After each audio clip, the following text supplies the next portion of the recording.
you want my recent games collection, by the way? Yeah. I'm a pretty eclectic gamer. This is Freddy Fish. I don't even know what this is. It's Microsoft Windows. Welcome back to Peeling Mabini's Banana. Ooh. Mabini had to fucking pause. He said, "Everyone shut up. I got this banana to peel," and we got to listen to it into the I don't know. microphone. You made it Bit sound by like you were bit. peeling your banana. You said you had an angry red piss. I did take an angry red piss. Fucking boiling hot red. Yeah. Ooh, robot Red storm. lava fucking He piss. had to peel his banana back, otherwise it would have just gone all over him. Frank's going to tell us the story about the scariest time in his childhood. I wasn't here for that being put on the docket. Oh. Literally never I said love that. Frank's response to improv. Instead of yes and, it's what?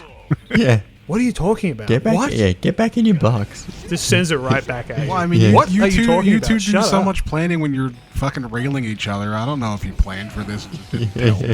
I don't know. I probably have like my scariest like moment is honestly Did you- I was gonna say, you know, similar to like a lot of kids. I remember being like a small kid and falling into like the deep end of a pool and thinking I was gonna drown. But honestly, I think a more tangible fear was when I fucked up my knee in high school and I was worried that it was like really bad, like lose my leg kind of shit. It's like I literally couldn't move my leg at all until they did the surgery on it. Have you ever been in one of those foam pits? I think that's probably a scary time for me, being like, I don't know if I'm going to be able to get out of this thing. I've been in ball pits. What the? Nice. But I don't think the ball pits I've been in were ever like the super deep ones. So Yeah, like, I've been to a place where I had a foam pit that was like Olympic swimming pool deep. yeah, that would What probably. the fuck is a And foam I was- pit? I don't even understand what you're talking about. Well, it's basically the same thing as a ball pit, but usually they just have like foam shapes in like squares and shit. Yeah, like blocks of foam. You fear of drowning in those? Well, yeah, 'cause Like you I think get it just means getting stuck in them. getting stuck in and being unable to get out of them. It wasn't actually easy. It was like a big gap from the top of the foam to reach up to be able to get out of the foam pit, to reach up to the edge, because it wasn't like filled all the way up. I don't remember if I ever was in it, but I remember looking at it like, I do not want to be in that. I remember my biggest fear as a kid, or at least the scariest moment that happened to me. I don't know about biggest fear, but it was on Kangaroo Island, which, for those of you who don't live in Australia, is a real place. Okay, I know it sounds fake, but it is real.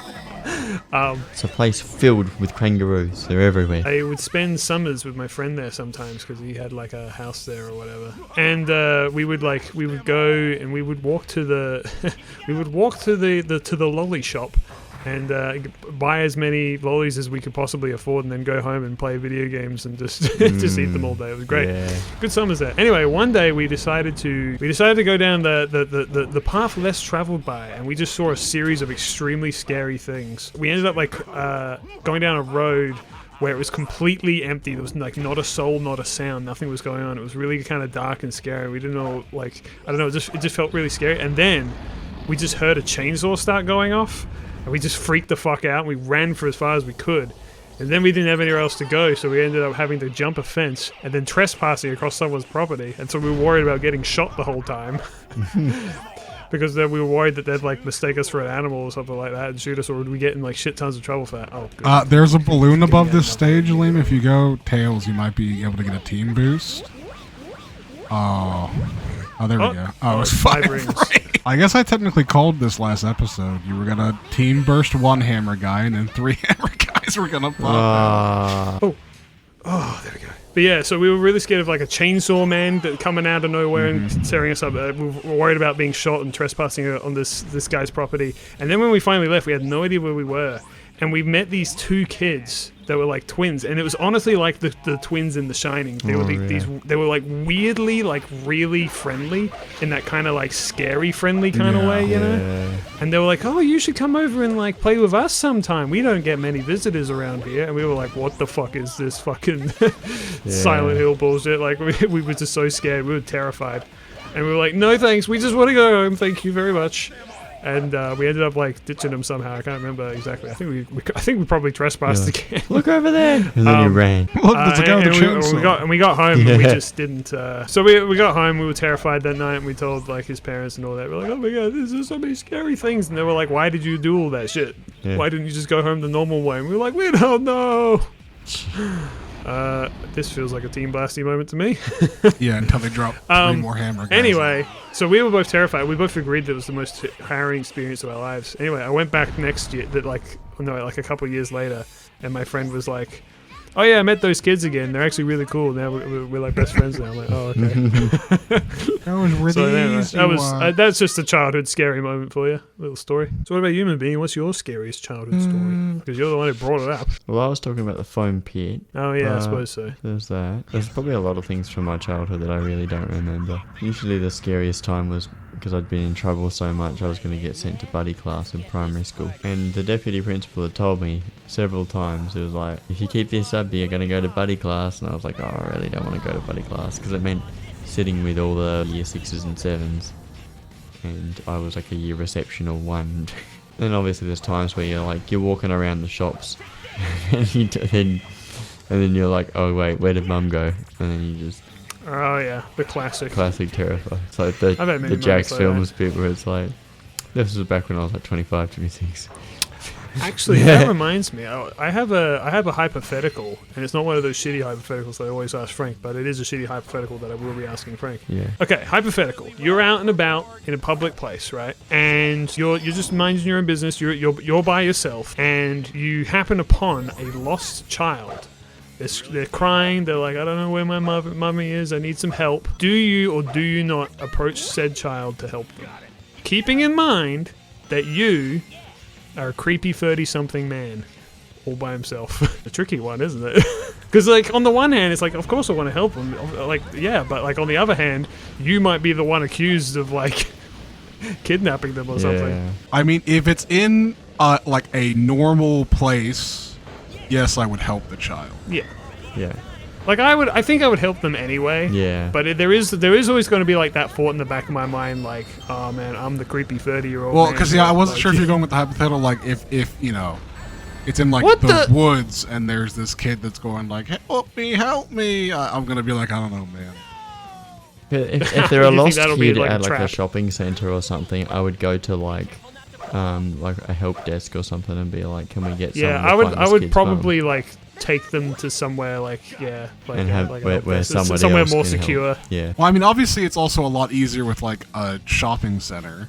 Yeah. Because you can just take him to the nearest shop and just say, hey, can you look over this kid for a second? They seem to have lost their parents or something. I'm going to go, Yeah. like, contact And the main and desk. Yeah, you just probably. leave them at some random shop and then go home and be like, well, glad I got rid of that problem. I just think to myself, you know, there's so many fucking creeps and weirdos out there these days that it's like, I don't know. I think maybe you're overthinking. I'd be paranoid that Oof. I'd be paranoid that people would be like, you know, that I'm the creepy weirdo, and it's like, no, I just want to help. I swear. Yeah, don't no, think I that's definitely a- would be worried that I would give off that impression. I'm glad it's not just me then, because But like I said, like at I a don't know, I shopping haven't found center, myself in that I would situation. just direct them to the shopkeep, because if you're a creep trying to kidnap a child, you're not going to bring them to a shop and ask the employee to look after the child while you go talk to the main desk or security.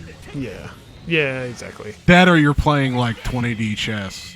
You're doing that shit and you're the creep that wants to kidnap the child. You're just setting up your alibi, I guess, question mark. Let's say you were camping or something, and you thought it was just you at the campsite, and then this random child shows up. Then that'd be different. You'd be like, all right, I guess I'm gonna take him to the nearest police station. Yeah, I wouldn't know what to do. Yeah, I guess I'd do that. I don't know, like, just the idea of then, like, getting the kid and, like, putting him in my car or whatever like that, I'd feel really awful. Yeah, I mean, it's about hard it. to do Like, that oh, I don't know. hypothetical because I would never That's what makes it a good hypothetical. Is it's Well, no, I mean, difficult. like, specifically that part because I would never be camping out in the middle of nowhere. Yeah, I'd probably not camp by myself either.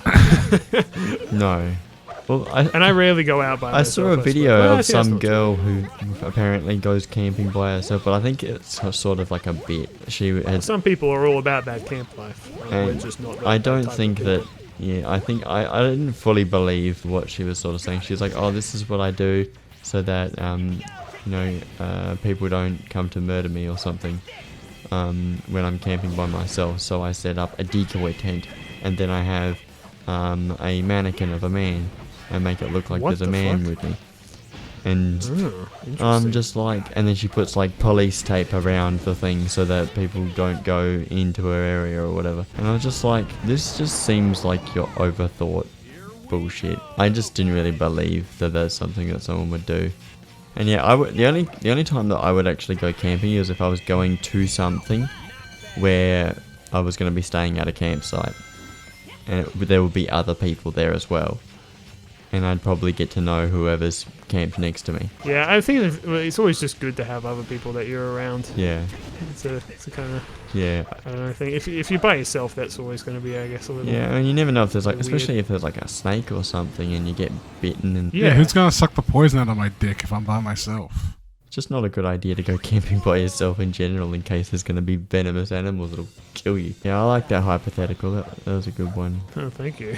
Every now and then I do have hypotheticals that aren't just bullshit. Yeah. They're rare, so you got to appreciate them. Yeah, I don't think I've had that many times where things like that have happened. I mean, it's never happened to me, No, that hypothetical. I just worry about it. Yeah, well, when I was, for work, I had to do training to be it's not a marshal, it's like something else. Like, you're basically like the guy in charge if there's a fire or if there's some sort of incident at your workplace, where Yeah, everyone's got to be right. evacuated and you got to call the fire brigade. So like a captain kind of Yeah, thing? so there's a lot of hypotheticals with that, where they're like, what would you do if, because I work with steel, if a bit of coil landed on someone's leg or something, and they're like 1.5 ton coils, so your leg's squashed. Well, I feel like that's there, that you'd have all these scenarios and things to learn to do in those scenarios. Yeah, There wouldn't be like a what would you do hypothetical because you'd know what you should do. yeah. Whereas these no. Oof. Well, this bit that looks like the inside of the egg carton in Sonic Adventure DX. Yeah, come. Yeah. Oh, there goes Knuckles. Well, Oh yeah. They should just have it that like one of you guys just falls off the stage, that's it forever. He's dead. He's going back down to Earth. What are you going to do? You got to go back and get him. Yeah. I'm putting a lot of trust in this weird helicopter thing to take me where I need to go. It could just drop me wherever the yeah, fuck. it could just like turn off. Like I was saying, I remember one of my being scared things as a kid was I had just seen like on YouTube the Silent Hill movie scene where they're standing outside the church and Pyramid Head walks up to the church and points at a lady and rips her skin off of her. That seems so fucking gnarly. Yes. He does it in one swoop. Yeah, and it was super fucked up. And then I remember that same night I had to go take out the trash, and I start pulling out the bins, and it's super foggy outside, and the street lamps light up the fog, and I'm like, this is fucked. Man, I need to hurry up and get this shit done and get back inside now. That movie is not very law accurate, if you will, but it is kind of funny. I never actually watched the movie. I just remember that scene. Oh, that's how the level ends, I guess. Just there you go. Mission clear. I didn't think that was the end. Let me be clear. Next time on Silent Hill. C. C for silent.